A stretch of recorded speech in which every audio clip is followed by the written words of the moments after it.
Hello, my name is Donette, and I will be going over Meaningful Use Stage 2 Core Objective Measure number 8.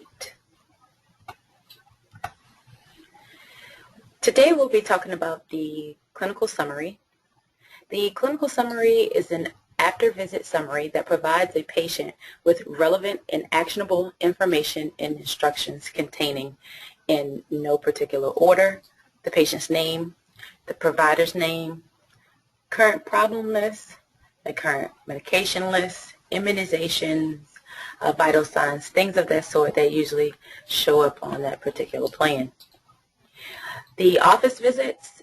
The office visit includes separate billable encounters that result from evaluation and management services provided to the patient and include concurrent care or transfer of care visits. For your core objective measure number 8, you'll provide clinical summaries for patient for each visit or office visit. What this measure requires. This measure requires that the clinical summary be provided for patients within 1 business day for more than 50% of your office visits. What that means for you, for more than half of your office visits, patients receive a clinical summary within 1 day of the visit. Are you excluded from doing this?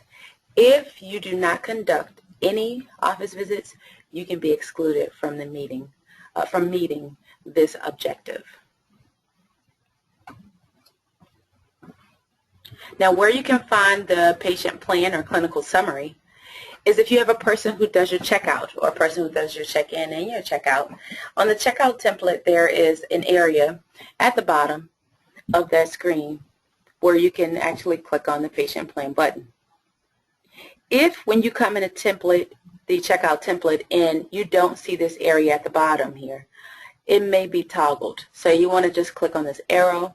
It'll open it up here. You can push the patient plan summary for the clinical summary. It'll start to generate that document. And before you come out of this actual template, you want to also click yes and hit save at the top of your screen. If you're a provider who does the checkout yourself, at the bottom of your template, there's also a patient plan on the SOAP template that you can generate that plan from as well.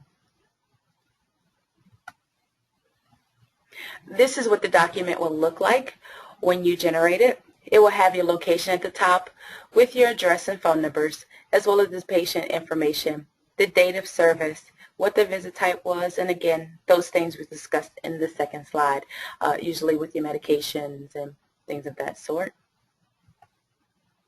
If the patient is enrolled in the patient portal, then what you can do is go into the patient history bar, right-click on that document once it's generated. It'll bring up a box that looks like this. You can put in notes here, or if you have notes you want to send to the patient, you can type them here. And then you can click on send, and that would actually send to the patient portal. They will receive that patient plan in their email box. So you don't have to worry about whether or not they've received it, or if before they left they got it. You can actually export it to their patient portal, and the box will pop up and tell you once you click the send button that that patient should have received that. All right, this concludes my Meaningful Use Stage 2 Core Objective 8.